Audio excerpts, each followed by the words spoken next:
देश में जो घटनाएं हो रही है उससे तो लगता है कि जो सावरकर बहुत पहले से कहते आए वो सही था और वही रास्ते पर हमें चलना चाहिए था, परंतु हमने किया नहीं। एक समस्या जो अनावश्यक उत्पन्न हुआ,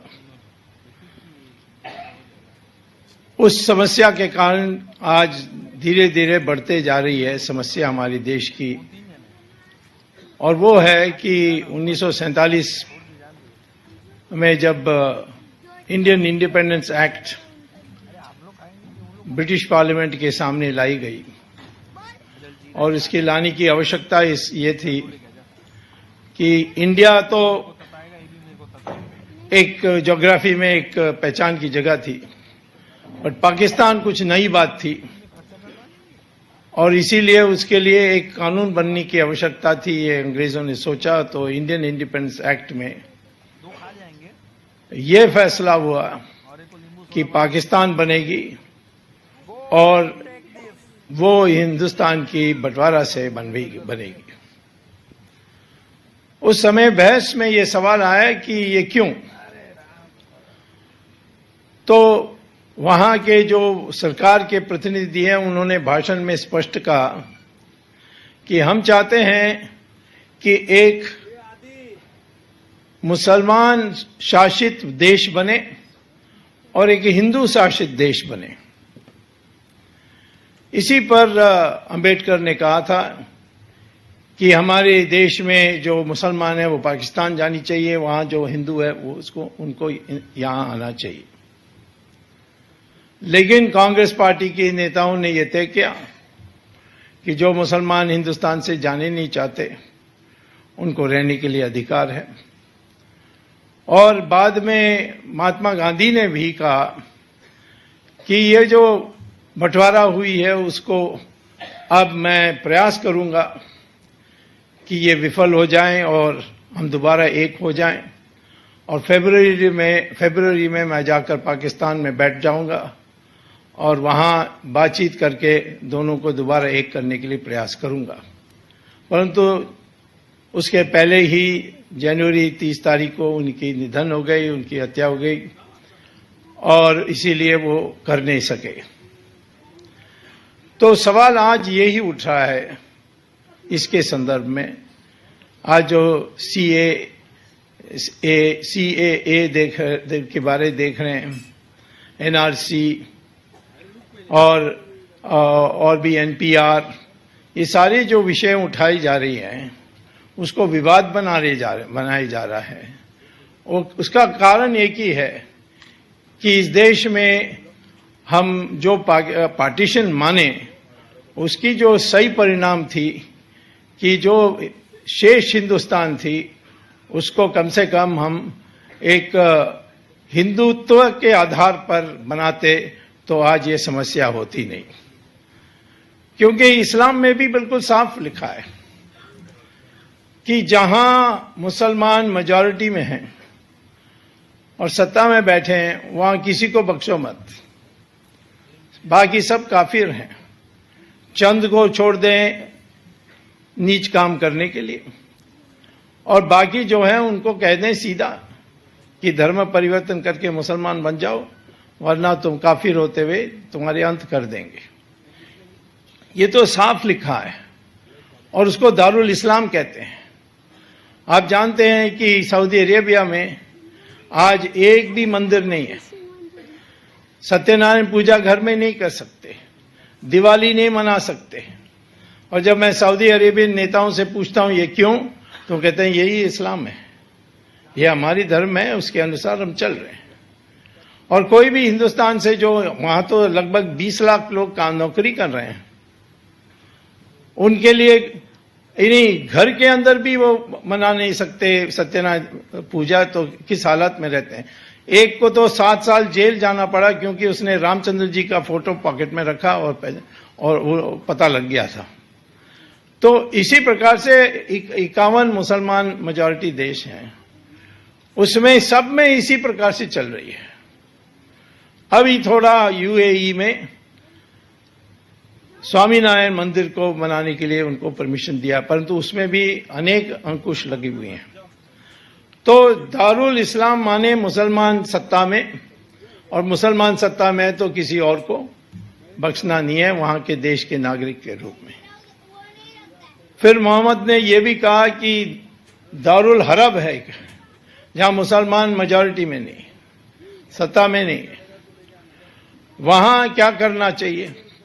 यदि वहां की जो मेजॉरिटी है वो पिलपिला है, बटा हुआ है, एक नहीं हो सकते, तो सदा के लिए आंदोलन करते रहो, धीरे धीरे धर्म परिवर्तन करते हुए लव जिहाद करना वो भी करो, जो भी करना है, और धीरे धीरे संख्या बढ़ाते आप इस मेजॉरिटी बनने के लिए प्रयास करो। ये मैं नहीं कह रहा हूं, ये सिरा और हदीत में मोहम्मद के कहने के अनुसार है। और तीसरा उन्होंने कहा दारुल अहद, जहां मेजॉरिटी संगठित है और वो कभी भी माइनॉरिटी को पीट सकती है, तो वहां सलाह क्या दिया उन्होंने, मोहम्मद ने, उन्होंने ये सलाह दी कि वहां सरेंडर कर जाओ, जो कहते हैं मान लो, बुर्का नहीं पहनने कहें मत पहनो, और कहो कि वहां आप जोर से यानी मस्जिद से नमाज के लिए आसान नहीं हो सकता है, नहीं करो, सरेंडर करो। एक बार ऐसा हुआ कि एक मुल्ला ने कह दिया कि हमें प्रधानमंत्री ऑस्ट्रेलिया से निवेदन है कि ऑस्ट्रेलिया में यूनिफॉर्म सिविल कोड नहीं होना चाहिए। तो तब प्राइम मिनिस्टर ने जवाब दिया कि आपको यूनिफॉर्म सिविल कोड नहीं पसंद है और आपको शरिया चाहिए तो दूसरा देश ढूंढ लो। और उसी के बाद सारे मुसलमान संगठनों ने प्रस्ताव पास करके प्रधानमंत्री को भेजा कि ये मुल्ला पागल है, हम सबको यूनिफॉर्म सिविल कोड पसंद है।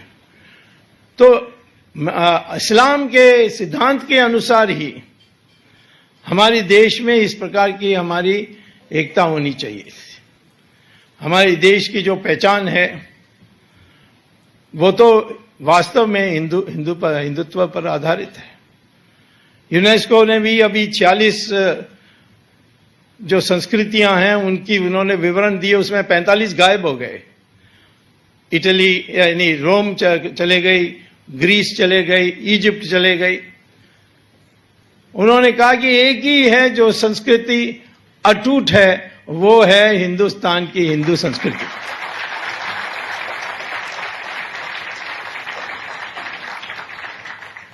तो इसीलिए मैं आज ये पूछने चाहता हूं कि 1947 में हमने सीधी बात कहनी चाहिए थी, इस देश में मुसलमान रहना चाहते हैं, रहने सकते हैं, परंतु आपका धर्म जो है वो इस्लाम हो सकता है। हम तो मानते हैं कि सब धर्म से भगवान प्राप्त हो सकता है।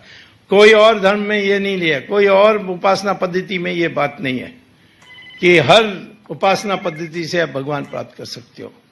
क्रिश्चियनिटी में कहते हैं कि तुम क्राइस्ट पर विश्वास नहीं करते हो तो तुम डेविल, तुम्हारे दिल में, तुम्हारे शरीर में डेविल बसा हुआ है।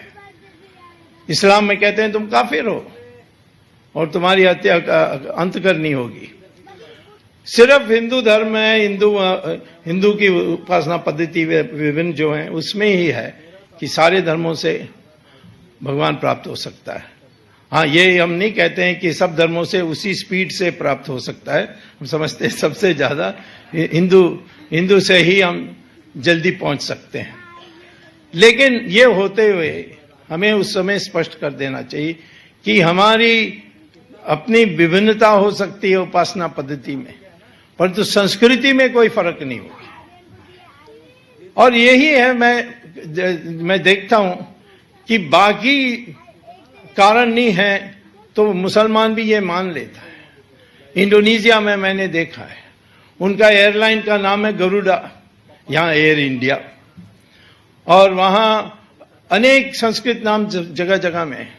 जकार्ता उनका जो राजधानी है, वहां मेन सेंटर में कृष्ण भगवान रथ में बैठ के प्रवचन कर रहे हैं और कृष्ण और अर्जुना सुन रहे हैं। ये मेन क्रॉसिंग में जो मेन सेंटर की जकार्ता के मेन सेंटर उसमें है, और वो बुरा नहीं मानते। एक बार मैं एक कॉन्फ्रेंस में गया था, मेरे बगल में, जब मैं मिनिस्टर था तो मेरे बगल में बैठे थे इंडोनेशिया का फाइनेंस मिनिस्टर, और क्योंकि इंडोनेशिया आई से है और इंडिया भी आई से, तो बगल में बैठाते हैं। इजराइल भी इस तरफ था।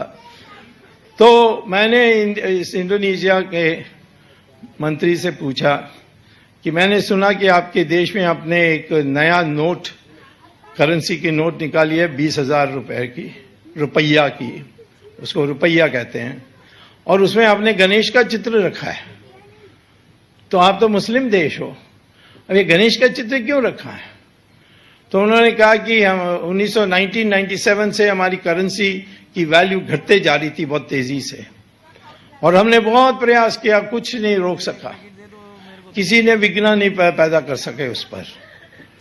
तो फिर किसी एक हिंदू पंडित आया था बाली से, उसने हमसे कहा कि आप इस करेंसी की गिरावट को रोकने चाहते हैं तो एक नया नोट छपवाओ 20,000 का रुपया का, और उसमें गणेश का चित्र छाप दो तो ये रुक जाएगा। तो हमने कहा कि सब कुछ हमने ट्राई किया, कुछ नहीं हुआ, तो ये भी ट्राई करके देखते हैं। और आज भी आप जो इंडोनेशिया में जाएंगे तो 20,000 के नोट में गणेश की चित्र छपी हुई है। वो तो ओपनली कहते हैं हम तो मुसलमान हैं, हमारी जो मजहब है वो तो मुसलमान इस्लाम है, परंतु हमारी संस्कृति हिंदू संस्कृति है। तो इसीलिए मैं कहता हूं कि हम तो ये नहीं कहते हैं कि सब हमने हिंदू धर्म को मानना चाहिए, हिंदू उपासना पद्धति को मानना चाहिए, परंतु संस्कृति तो एक ही हो, इस मिट्टी की संस्कृति।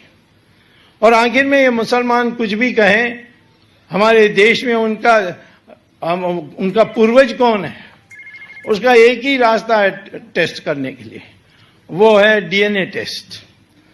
और जो जर्नल ऑफ जेनेटिक्स है यूनिवर्सिटी कैम्ब्रिज, उसने रिसर्च किया, उसने यही रिसर्च में पाया है कि सारे हिंदुस्तानियों का डीएनए एक ही है। कन्याकुमारी से कश्मीर और जामनगर से डिब्रूगढ़, सारे इंडियंस की जो डीएनए एक ही है। किसी का रंग अलग हो सकता है, धूप के निकट में है तो थोड़ा काला होगा, और बर्फों के हिमालय में रहोगे तो उतना काला नहीं होगा। इस प्रकार से फर्क हो सकती है, परंतु जो डीएनए है वो जो आपकी पैदावार के टाइम पर फैसला करती है आप किस प्रकार के व्यक्ति होंगे, वो एक ही है हम सब लोगों का। और ये मैसूर के यूनिवर्सिटी के जर्नल में यही आया है, ह्यूस्टन की यूनिवर्सिटी के जर्नल में यही आया।